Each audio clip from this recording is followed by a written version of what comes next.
It's Red Eye Radio. Gary McNamara and Eric Harley talk about everything from politics to social issues and news of the day. Whether you're up late or you're just starting your day, welcome to the show. From the Uniden America Studios, this is Red Eye Radio. All across America, we are Red Eye Radio. He is Eric Harley, and I'm Gary McNamara. Last night, an American Airlines flight from Wichita to Reagan National had a midair collision with a Army helicopter just before landing. And we mean just before landing over the Potomac. Reports say that the helicopter cut the plane in two. There are no indications of any survivors at this moment. You and I were just looking at the one zoomed-in picture now, the very clear one part of the plane. It looks like, because you can see the wings, it looks like the front part of the plane. Mm-hmm. And it's in about 7 feet of water. And so, again, it's crumbled. But the fact is, I would assume that the divers know if there's any survivors. And it doesn't look like there's any survivors of this crash. There are 300 personnel on site that are part of this right now. This it's a search. I don't think they've ever called it either search and rescue officially or search and recovery, because and rescue. They're still calling it search and rescue. Are they? And so at this point, there is, if you look at the temperature of the water, the flow of the water, the Potomac, a very fast-moving river. It's a sizable river, but like with all rivers, that water is constantly moving. And then you look at how the impact of the collision between the two aircraft. There is a video that has been circulating. It was circulating early on. There were many witnesses of this event, and because Reagan is a very, very busy airport. In fact, there were 18 flights in the air that were coming in. At that point, they were diverted to Dulles in order to land. But when you look at that video, it would be hard to believe there were any survivors from that crash. They will continue those efforts throughout the day, because that will be also part of the investigation, as the Department of Defense and the Army will be involved. Secretary Hegseth putting that on X hours ago, that from the beginning, almost immediately, in fact, the Army and the DOD investigation began. The NTSB, of course, will be a part of that as well. And that joint effort will be to find out exactly what happened. But you have to, in order to do that, you have to recover as much as you can. And that's going to take quite some time. And given the harsh conditions, we're talking about very cold, swift-moving water. We're talking about murky water. They do have an FBI team underwater, and as well as hundreds above water. But all of the efforts right now are on or in the water. Reagan National Airport is closed until 11 a.m. Eastern Time at least. There will be a press conference coming up at 6:30 Central, at 7:30 Eastern Time, 7:30 local time. The mayor of D.C. Posted that on her X account, and that there will be a live stream of that available on Mayor Bowser's account, and also, I'm sure, available on media nationwide. But we hope to learn more about what happened here and what caused this crash. A total of 67 souls, 64 on board that American Airlines flight, and three personnel on board that Army helicopter, that Black Hawk helicopter, which was part of a training exercise. And again, this plane was coming in, final approach, and that helicopter in that area as a part of that training exercise, and that collision happening right there over the Potomac, right adjacent to Reagan. You know, in runway 33, as I've said before, I've landed at dozens upon dozens of times, and the one thing that really is baffling is there's no indication that the plane was off its glide path at all. Right. There's no indication whatsoever, and so you have to wonder, because when you go over it, and there was a video that you and I were looking at before, which showed a couple of years ago somebody landing a 737 there, and you could see as you start coming over the Potomac, you're coming down pretty quick, and all of a sudden, by the time you get the runway is right there next to the water. Mm-hmm. It's not like there's a quarter of a mile of a half a mile. There may be before the asphalt runway begins. What 100 feet? Yeah, maybe. Yeah. Between that and the Potomac. Right. And so you look how low.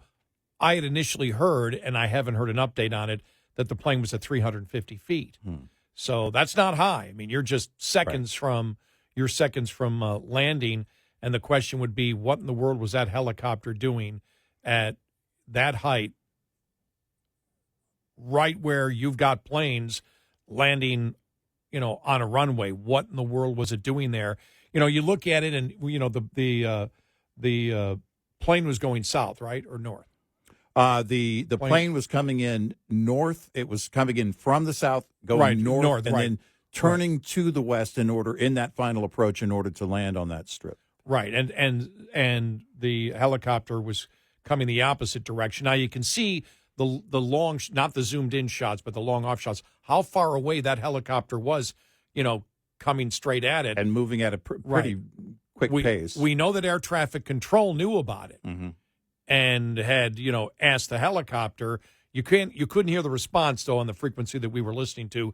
We don't know if there was a response from the helicopter back. And then I just saw a transcript where they said that the air traffic controllers told them to go behind the plane. Right. And so we have no idea how this happened. This is part of the tower after the accident happened, calling for help from other authorities. Okay, we're going to play this again here. Here we go. It's not there for some reason? Okay. There's for some reason it's caught. Let's see if we can get it here. Maybe it's just not there. Here we go.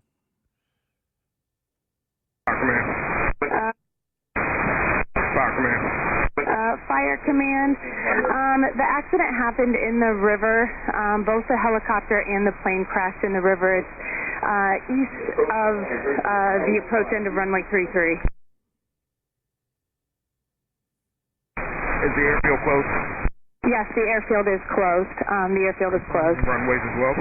Yes, all runways are closed. Nobody's landing. No one's moving at all. There you go. This is just part of the press conference that was held. Again, this was held hours ago, but this was Mayor Bowser. I'm Muriel Bowser. I'm the mayor of Washington, D.C.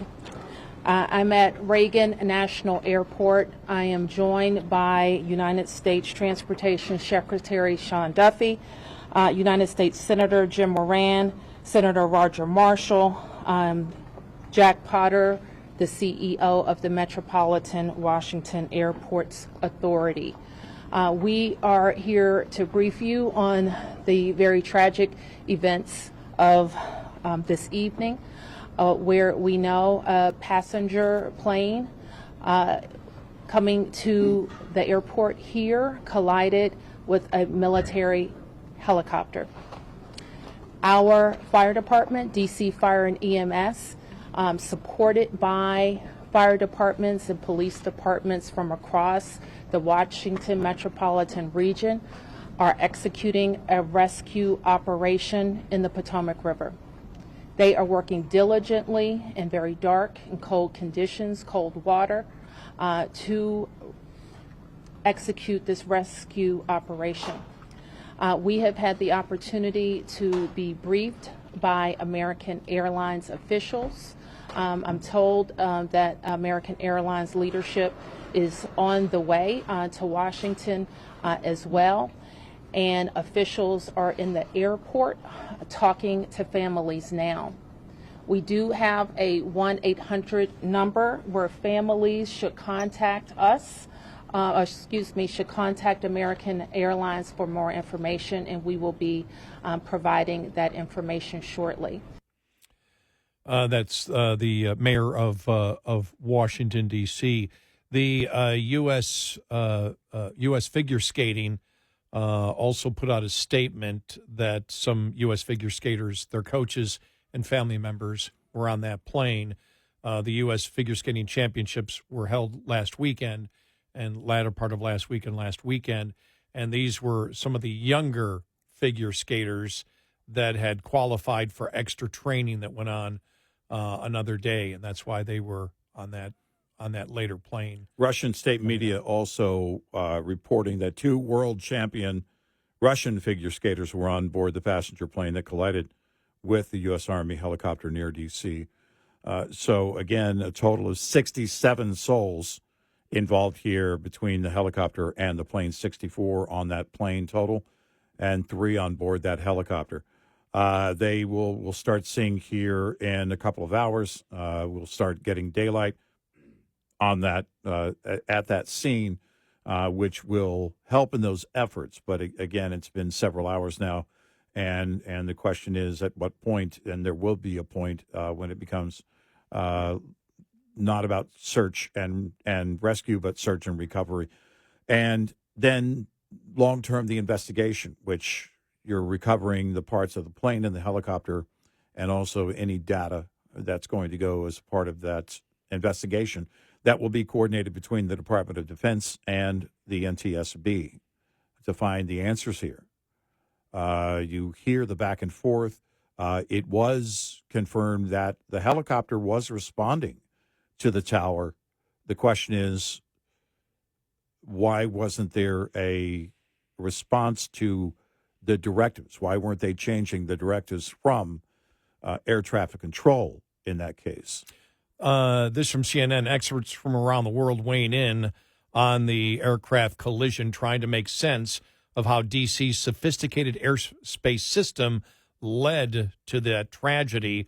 Quote, it's very clear looking at the flight paths of the aircraft and the radio transmissions that the Black Hawk was asked to maintain visual separation from Flight 5342 for some reason, and we don't know that reason, said Tony Stanton from Australia's Civil Aviation Safety Authority. That's one of the areas I would be interested in examining as an investigator. What caused the Black Hawk crew not to comply with the clearance they were provided?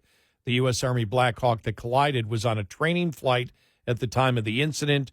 Joint Task Force National Capital Region Media Chief Heather Cheris told CNN Wednesday. Stanton added that unlike many other air traffic control towers, Washington Tower has 2 radio frequencies, as you mentioned before, Eric, used to communicate with airborne aircraft, with one frequency used for rotorcraft helicopters and another one for other aircraft. Quote, so in this circumstance, you would have had the Black Hawk talking to the tower on one frequency, and you would have had Flight 5342 talking to the tower on another frequency, he said, adding that the crash may have resulted in, quote, a barrier of situational awareness between the pilots. Yeah, and that would be it. But again, the concern on the visual, and it's hard to know because I've never flown in a Black Hawk helicopter, so I don't know, and I also don't know from that perspective what they could see, what they couldn't see. But that would be the one of the main questions is on the visual. Were you able to maintain a visual? Were instruments faulty? Was there something else going on? Was it just a matter of simple confusion and lack of comprehension in terms of what the tower was telling them? If you listen back to it, it seems pretty clear to us laymen.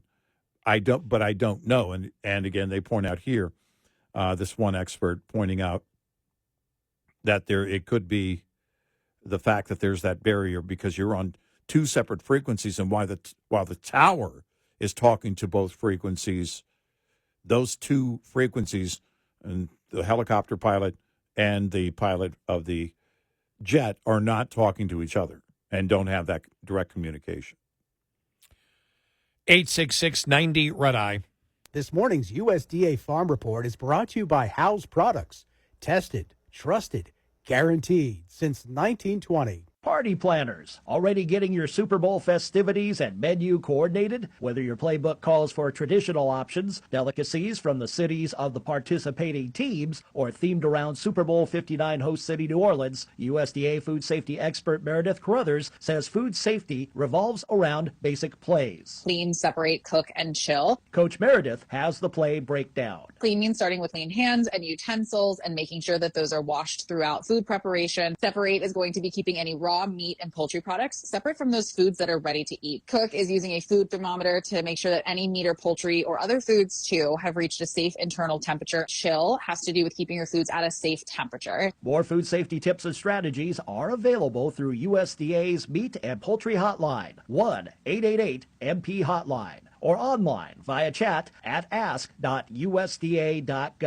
I'm Rod Bain reporting for the U.S. Department of Agriculture in Washington, D.C. This report brought to you by Cenex Fuels and Lubes. Coming up, more with Gary McNamara and Eric Harley. It's Red Eye Radio.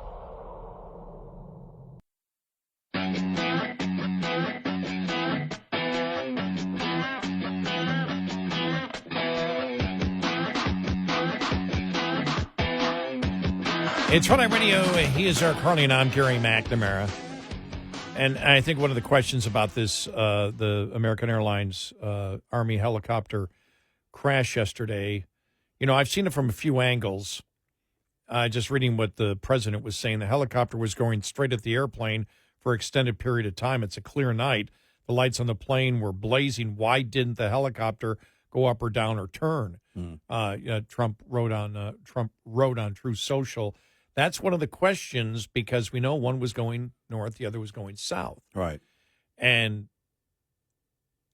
the American Airlines plane had its landing lights on.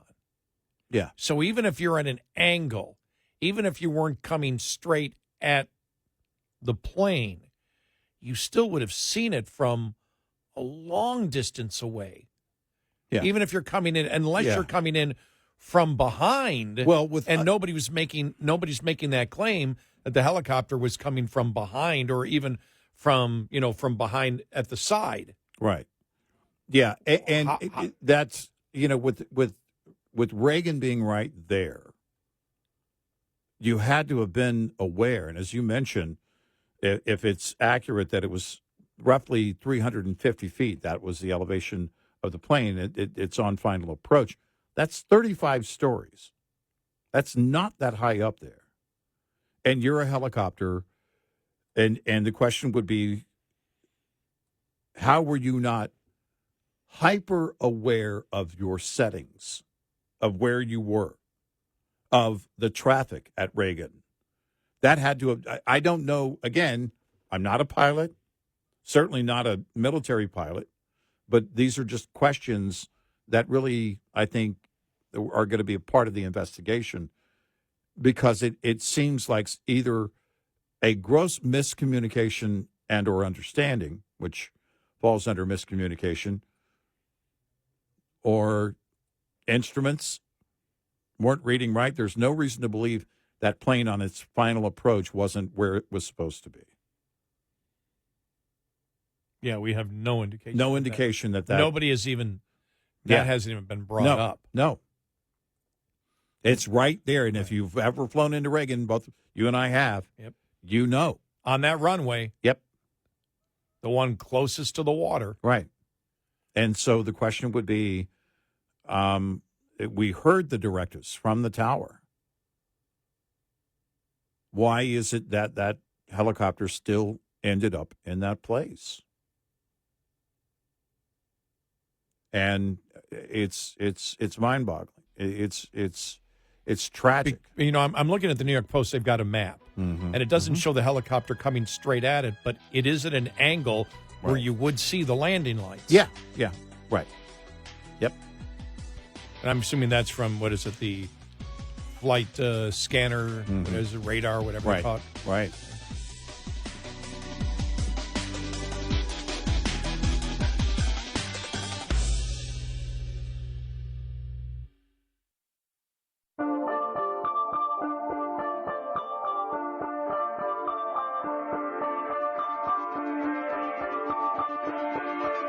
You're listening to Red Eye Radio from the Uniden America Studios.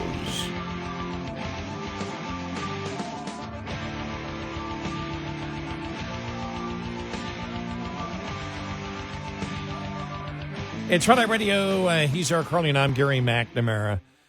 Just looking here, and this is all over social media. Just per the air traffic control recordings, the helicopter was asked, "Do you have the regional jet in sight, or do you have it in sight?" Whatever they called it. They have it in parentheses and not quotes. And then told, "Pass behind the jet." They were told to pass behind it. Right.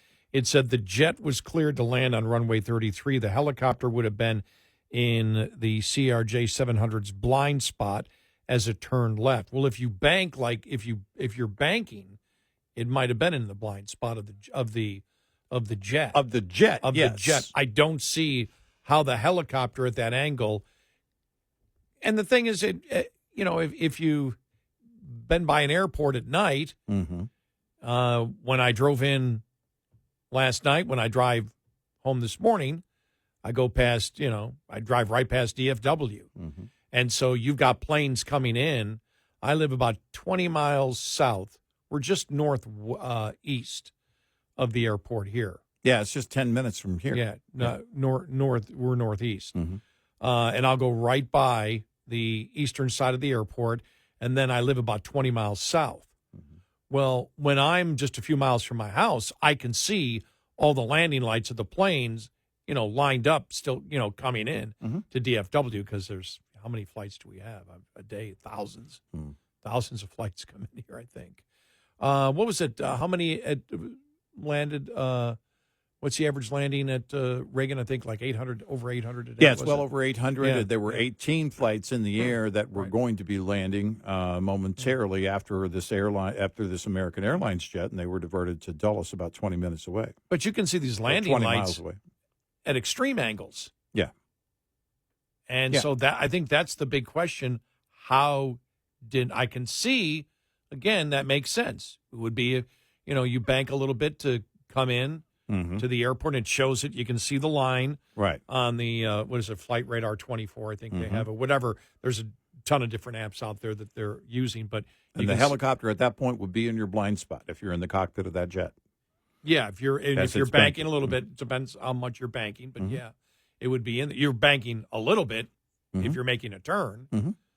So, and you look at the path through the the Flight Radar apps, and you see, okay, it's not coming straight at it, but it's coming at an angle. Well, they would definitely see the landing lights. How didn't they see them? I don't know how the visual was missed. I by don't the know. way, and you're not up real high. They weren't up high. Right. If it's true that it was 350 feet, and we can go by it by, how many times I've landed there, and then looking at video that a lot of people have put out. Hey, here's when I landed on flight 30, on not flight, but on runway 33, and here's how high we are over the Potomac. And you look at it, and you're like, wow, are you low? I mean, you're going. Well, if it's 350 feet, that's only 35 stories in a building.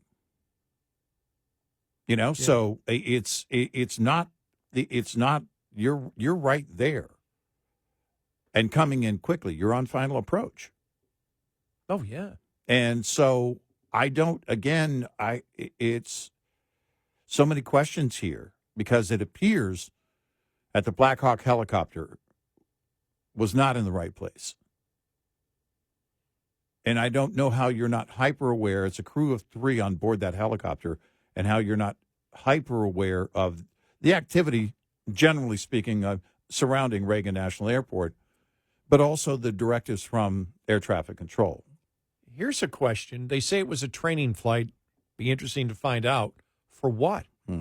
Was a training flight with an instructor who's supposed to be a very, good pilot, instructing someone of how to operate around that area? Right. What was the training flight about? Yeah, I don't know what the training was for, but even still, I mean, if you look at it again, if there are 3 personnel on board, if it's a crew of 3, you would think that there would be the visual would make it very clear, given also that the air traffic control was giving you a directive to go around it, and in the last moment, go behind, which would be go behind the aircraft, that jet. And I don't know why they did not respond to that. They did not follow those directives clearly. And this leads to, this collision here that we have with now it will be a little over 2 hours before, about 2.5 hours or so before we start seeing any daylight in that area. But you had a number of helicopters that were there as part of the search effort. Most of the search effort now and for hours has been on the water or in the water. And I don't know how long that will continue in terms of of being underwater, other than to be part of recovering parts of the aircraft, both aircraft involved here. So to wrap up what we know now, the massive search operation is underway after that American Airlines plane coming in from Wichita carrying 64 people, that includes the crew, collided midair with the U.S. Army Black Hawk helicopter with 3 soldiers on board near Reagan National Airport outside of Washington, D.C. When we say near, we mean very, very close. Within quarter of a mile, third of a mile, half a mile at the most, maybe. Yeah. About 300 first responders are searching the freezing Potomac River. This, according to CNN.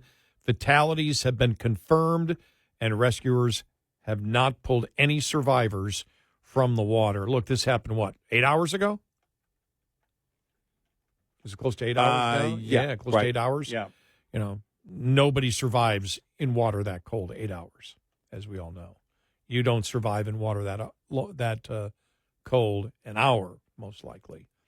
The source says the American Airlines flight 5342, which was en route from Wichita, Kansas, is in pieces in the water. We've seen some of the close-up Zoom photos, of it in the water. And the helicopter is in the water nearby. Again, as Eric said just a little while ago, the airport's closed at least until 11 a.m. Thursday. Several members of the figure skating community were on the passenger jet from the U.S. Figure Skating Championships that were held in Wichita last weekend, and also a report from Russia state media saying, what was it, 2 skaters you said? Right. 2 championship skaters from Russia were also on board this flight, according to state media out of Russia. For those that aren't familiar with that area, if you've never been to Reagan National Airport, this is 4.7 miles south of the White House. You can see the Washington Monument easily from the airport. I was delayed about 13 hours years ago and was kind of walking around because you can see from inside the airport, you can see a number of things, key places in Washington, D.C. But that's how close it is to the White House. I have a picture that I took out the window when we landed there one time as the plane turned. I think it was on runway 33. It takes that turn, and there's a Washington Monument. I snapped a picture, of it from the plane window. But that was the first airport that I ever landed at. Yeah, I took off. I had a job interview back. Would have been in 77. My first radio interview in Orange, Virginia. Believe it or not. Yeah. And the plane from Buffalo landed in Washington at that airport. And so from that time, dozens and dozens of times I've flown in there. And, you go into runway 33 and you're always amazed at how close the edge of the runway is to the water. Yeah, and also how much activity there is. Yeah. Because here at DFW, it's like a small city, DFW Airport. But still tons of activity there at DFW. But you look at different airports Kennedy in New York, Reagan in D.C., and even O'Hare in some ways. But just the congestion alone and how they navigate that and coordinate all of that with so many flights constantly is just mind-boggling. It's amazing to watch. Well, I mean, O'Hare's a pretty big area. I think Dallas is probably a lot bigger than that even. Oh, yeah. But the actual area of the runways at Reagan National are not, it's not a large area compared to other massive airports. No, it's really tight. You know, you're really limited on space, you know, in the Northeast and a number of locations. But, you know, that will be the question here as to exactly what caused this. Was it misreading an instrument panel? Was it misunderstanding the directives from air traffic control or something else that happened? Was it, in fact, a faulty instrument panel? There are so many things that could, and this is why we trust the NTSB, and also in this case, the Army and the DOD involved because of the Black Hawk helicopter. I mean, but it's like, what are you doing there? You're right in the flight path. In the flight path. And you know, right in the flight path. I there mean, has at to that be level, there has to be a hyper awareness of that activity because it's so concentrated. And I don't know. That's what has a lot of people right now at this very moment asking. As you mentioned, you quoted the aviation expert that CNN was reporting. This is a lot of experts scratching their heads at this. So, you know, it may be quite some time before they get it. In fact, it always is. They take their time. They're very good at what they do at the NTSB. And the DOD will be coordinating with them in that joint effort to find out what happened. But a lot of people are curious. And later this morning, 7:30 Eastern, is the next press conference, according to Mayor Bowser. And a lot of the news outlets will be carrying that. But we'll see what new details we learn then. Again, 64 on board that American Airlines flight, 3 on board that Army helicopter, a total of 67 souls, and they're looking to account for. We do have to mention whether it was that TV reporter out of Washington or Bakari Sellers on CNN or the other anchor on CNN trying to imply that Trump's hiring freeze had something to do with it. And then their fallback position was, well, this might not have, but if you cut in the future, it would. It's like, just shut up. Yeah. They're still trying to figure out if people are alive in the water, and these people are posting this stuff. Completely inaccurate. Yeah. Everything was, nothing was true. Right. But it didn't matter. And you and I talked about the reactionary tendencies of liberals now greater than ever before. They don't care about the truth. They just want to rage about anything. And then when they're found out to be instantly wrong, but it could be a problem. Yeah. Shut up. Yeah. It's not helping. You're not helping at all when you do that. 866-90-RED-EYE. Lines open for your calls. 866-90-RED-EYE on Red Eye Radio.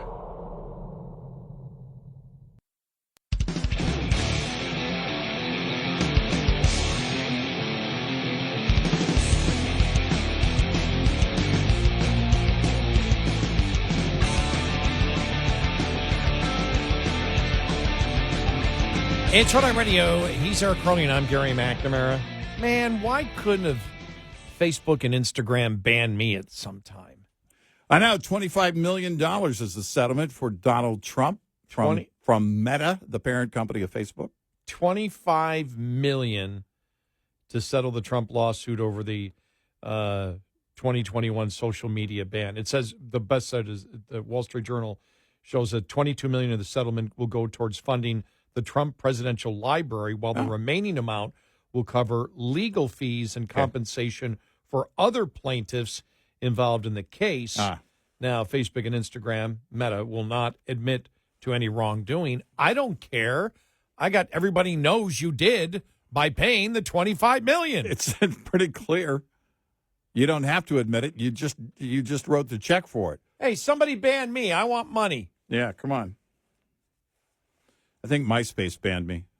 Well, I can't remember my password. I'm not sure if that's the same thing or not. Does it still exist? I don't even know. I really don't know.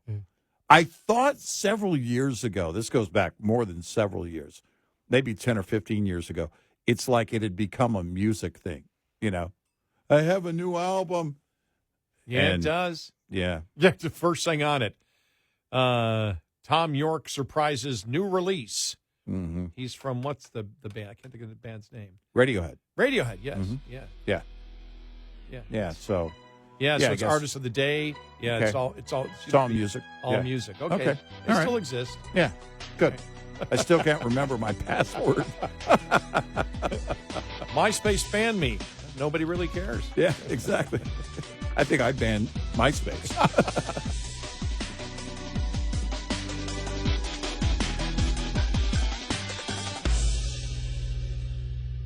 This is Red Eye Radio on Westwood One.